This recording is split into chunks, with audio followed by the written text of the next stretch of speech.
Caalii fi Hacaaluu. Caalii attam jirta? Attam jirta Caalii abbaan guddaa Caalii abbaan gaarii ana Hacaaluudha na yaadatta halatame ittoo bara durii. Wal argina jennee beellamnee waliin arginafne battalan gudaane tasaa addaan baane. Nagaa sitti hin dhaamne. Lakki nagaa hin dhaamne hanoo nyimattu hundeessaa boonsattuu guddattuu horroottuu. Anoo nagaa hin dhaamne shamarran kiyyattuu haadha ijoollee koo jaalallee koo faantuu amboo fi finfinnee biyya Oromiyaattuu. Yooman fuucha argadhee lammiitti nagaa dhaame humna ergisaatiin battalan butame. Lakki nagaa hin dhaamne dhiirri nagaa hin dhaamu maatii fi lammii keessaa yoomittuu butamu.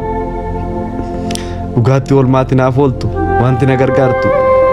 Yeroo ayyaana waggaa yeroo cidheessitu irreechaa fi masqala yeroo kujeellattu yeroo affeellattu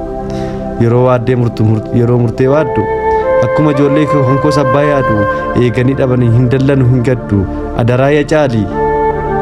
Ayyaana ijoollee kootti waatti naa dhibaafadhu akka hin irraanfanne waatti naa darbadhu kanallee nabdu. Gumaa koo baasuudhaaf silaa onneen qabdu boo'i mankaraari qalbii soqoladhu lafa gangaladhu isa onnabdu. Ani qaxaleen kee dafqeetti dadhabee michillee fi hordaa gadi fageesse dhaabee kan qilleensi fi bubbeen buqqisuu dadhabe nan deeme nan sokke geeraree weeddisee saba gosa rafee irribaa dammaqsee jarreen amajaajii naasisee wareegsee itittuu seenaasaa bar awwaalaan baasee nadhii adda isaatti ifatti mul'isee diina ijatti tufee qasa'eetti golfee geerareetti waacee qalbii ishee hammaacee utuu nagaa hin dhaamin irri nagaa hin dhaamu maayatuun xumuriyoo mittuu waamamu garuu sin naga'e yeroon karaa deemu si'iyyee boo maqaa kiyya waamu hinduu eesseeteetu lakki anoo hinduu abbaa isin gogu abbaa isin hin gu'u asitti hin ta'u achitti awwaala lammii fi amajaajin ofumaaf wal lolaa tokko hin mankaraara kaan immoo yeelala ani agaa'oodha ani jijimbilaa tokko yoo kutan kumatu qimmiidha kitiraan biqila yoon yaadatta ta'e gaaficha galgala gaafa waliin teenye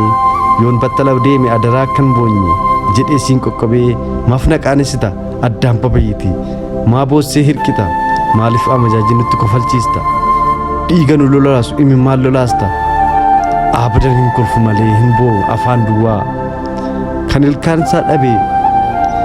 kan baqatee galu dabeessa foo gowwaa kan akkasiin yaada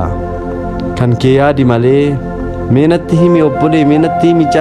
Caalii abbaan maalii dhibdii Caalii abbaa qalbiin cimdii Caalii garamtichaa Caalii gaachana cimdii Caalii kaayyoon lakkuu Caalii kaayyoon cimdii Caalii asii fi achi Caalii olii fi gadi maaloo yoo boo'isiin jedhan waawu jedhu didi Caalii jirtaa goo Caalii gaachana hoofaa hin boo'ina daraa diinatu nutti kolfaa maal taate namana qalbii maaf si caba du'a qananiis ta'a akka mucaa dhabaa ilaamii abbaa Caalii hooda Caalii keetii anu sittan hima ollaan maaf sitti miti boo'ee mankaraara addaan babayyiiti hin iyya hin maraadha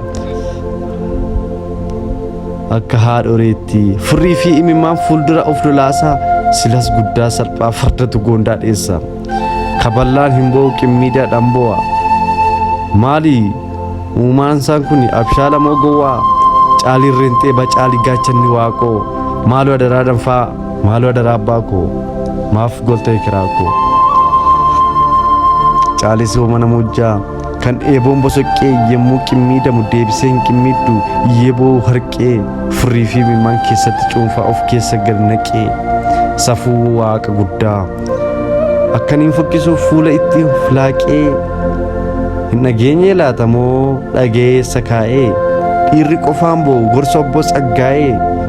kan dhiirri xinnoo cabu eegga aduun dhiye eegga hunduu rafee eegga dukkanaa'e dhiirri guyyaa hin boo'u yeroo aduun iftu lakki guyyaa hin cabu yeroo amajaajin ija nama qortu kan inni xinnoo cabu qalbiin guduunfamee kan inni hiikkatu yeroo aduun dhiitu yeroo haati margoo dukkana haguuggattu kanaafuu yaa obbolee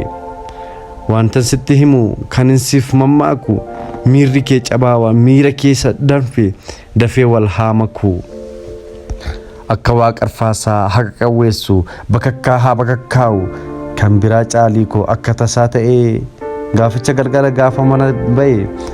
annan sokkan seene nan deebi'an se'e kanaafuu yaa Caalii wanti ati naa gootu faantutti kan naa himtu hin deebi'e jedhiin hin deebi'u jedhiin abdii haa kutattu hin deebi'u jedheef maaf qara haa laaltu murtoo haa murteeffatu maaf na eegaa hafti